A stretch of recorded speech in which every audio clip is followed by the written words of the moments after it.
Knee pain, back pain, shoulder pain, ఎటువంటి మొండి నొప్పులనైనా తగ్గించే clinic Indo British advanced pain clinic. ఆంధ్రప్రదేశ్లో పెన్షన్స్ పంపిణీ ఇప్పుడు రాజకీయ దుమారం రేపుతుంది. అధికార ప్రతిపక్షాల మధ్య ఒకళ్ళ మీద ఒకళ్ళు ఆరోపణలు చేసుకున్నారు. పెన్షన్లకి ఆలస్యానికి మీరే కారణం అంటూ తెలుగుదేశం పార్టీ మీద వైసీపీ విమర్శలు చేస్తుంటే శవరాజకీయాలు చేయడంలో ముఖ్యమంత్రి జగన్మోహన్ రెడ్డి తర్వాత ఎవరని తెలుగుదేశం పార్టీ నేతలు చెప్తున్నారు. ఈ నేపథ్యంలో ఈ అంశం మీద మనతో మాట్లాడడానికి నందమూరి లక్ష్మీపార్వతి ఉన్నారు, వైసీపీ సీనియర్ నేత.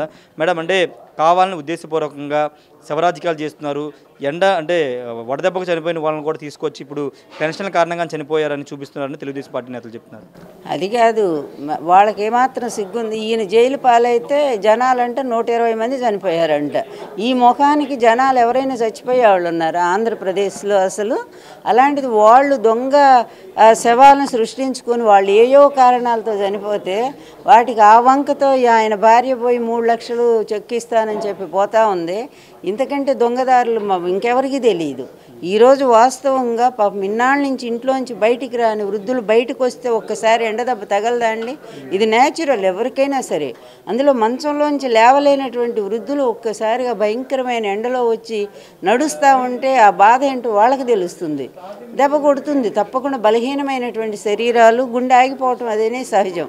నీచమైన శవరాజకీయాలు చేసే ఈ దుర్మార్గుడు చంద్రబాబు నాయుడు, అతని పచ్చ మీడియా ఎన్ని రకాలుగా కల్లబొల్లి కబుర్లు చెప్పినా నమ్మటానికి జనం సిద్ధంగా లేరండి.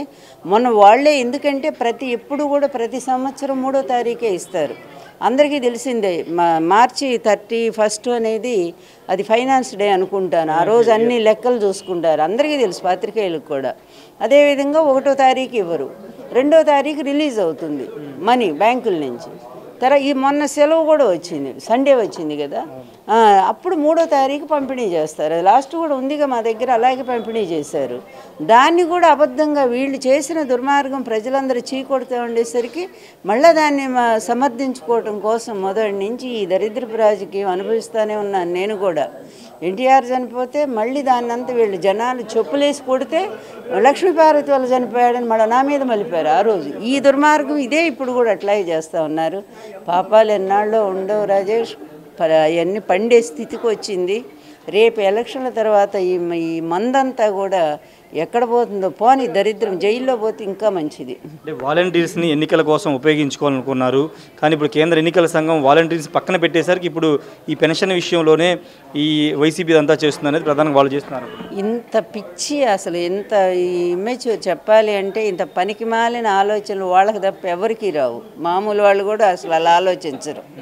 దిక్కుమాలిన ఆలోచనలు వస్తాయి వాళ్ళకి. ఎందుకంటే వాలంటీర్లు ఈరోజు ఇస్తున్నారా?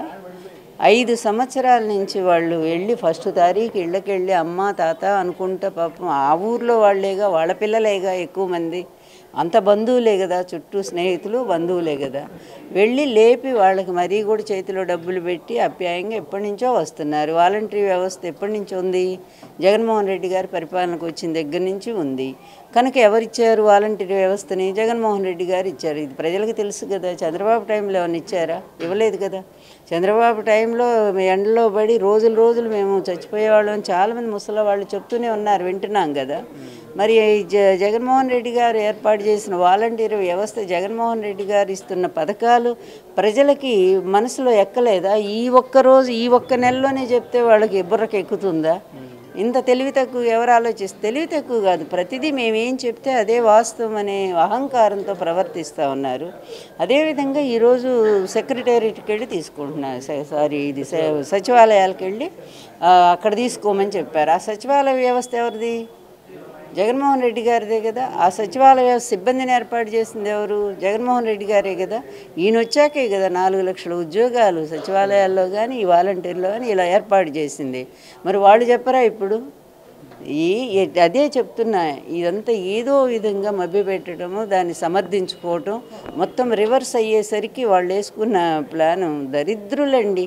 ఐఏఎస్ పేరుతో కోట్లు తొడుక్కొని వచ్చి కోటి మోసాలు చేస్తున్నటువంటి ఈ దుర్మార్గపు వ్యవస్థ పోవాలని చెప్పి నాలాంటి వాళ్ళు కోరుకుంటున్నారండి, ఆవేదనతో కోరుకుంటున్నారు. అంటే టీడీపీ, జనసేన, బీజేపీ కూటమికి 150 స్థానాలు రాబోతున్నాయని చంద్రబాబు కానీ, పవన్ కళ్యాణ్ కానీ, బీజేపీ నేతలు చెప్తున్నారు. ఏం చెప్తారు?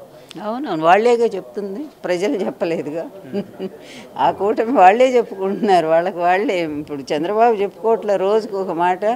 హైదరాబాదు ఫౌండేషన్ నేనే వేసాను తమ్ముళ్ళు, అదేవిధంగా భారత స్వాతంత్ర సమరంలో పాల్గొన్నాను తమ్ముళ్ళు, మా తెలుగుదేశం పార్టీ అప్పుడే పనిచేసింది తమ్ముళ్ళు అంటూ ఆయన చెప్పట్లేదు.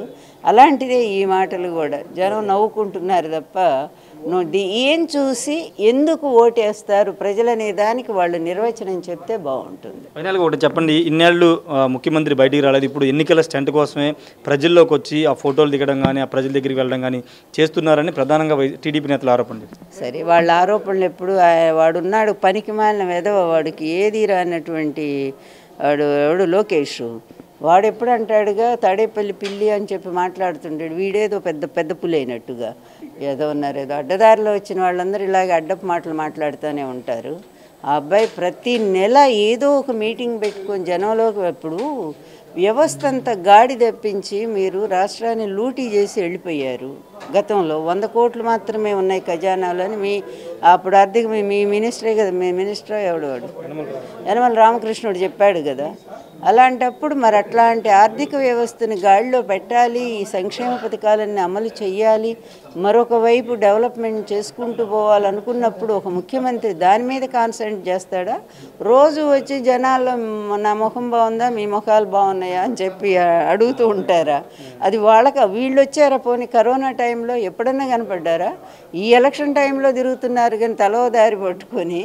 మరి అప్పుడు వీళ్ళు ఏమైనా వచ్చి ప్రజలకు ఏమైనా మేలు చేశారా? మేము ఉన్నామని చెప్పి ఏమైనా జనాల దగ్గరికి వెళ్ళిపోయారా? మరి ఎందుకు రాలా? ప్రతిపక్ష నాయకులు మీకు బాధ్యత ఉంటుందిగా.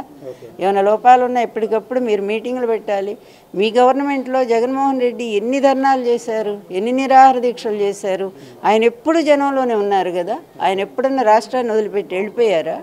అందువల్ల ఈ పిచ్చి మాటలు, పిచ్చి కథలు అది నమ్మటానికి ఎవరు ప్రజలు చాలా తెలివి మీరారు రాజేష్. చాలా ప్రజల్ని ఇప్పుడు మనం కన్విన్స్ చేయలేము, ఎందుకంటే వాళ్ళు ఒక నిర్ణయానికి వచ్చేసారు ఇప్పటికే. అందువలన వీళ్ళ అబద్ధాలు, వీళ్ళ మోసపు మాటలు ఏమీ చేయకుండా మాకే గవర్నమెంట్ వస్తుందంటే నమ్మటానికి ఎవరు సిద్ధంగా ఉంటారు? Thank you madam. మొత్తంగా అయితే తెలుగుదేశం, జనసేన, బీజేపీ మోసపు మాటలు ప్రజలు నమ్మడానికి సిద్ధంగా లేరని లక్ష్మీపార్వతి చెప్తున్నారు. ముఖ్యమంత్రి పాలన మీద దృష్టి పెట్టాలి కాబట్టి ఇన్నేళ్ళు కొంత వాటి మీద దృష్టి పెట్టారు, అందుకే ఇప్పుడు ప్రజల్లోకి వచ్చారని చెప్తున్నారు. ఖచ్చితంగా వైసీపీ రాబోయే రోజులు అధికారంకి వస్తుందని లక్ష్మీపార్వతి చెప్తున్నారు.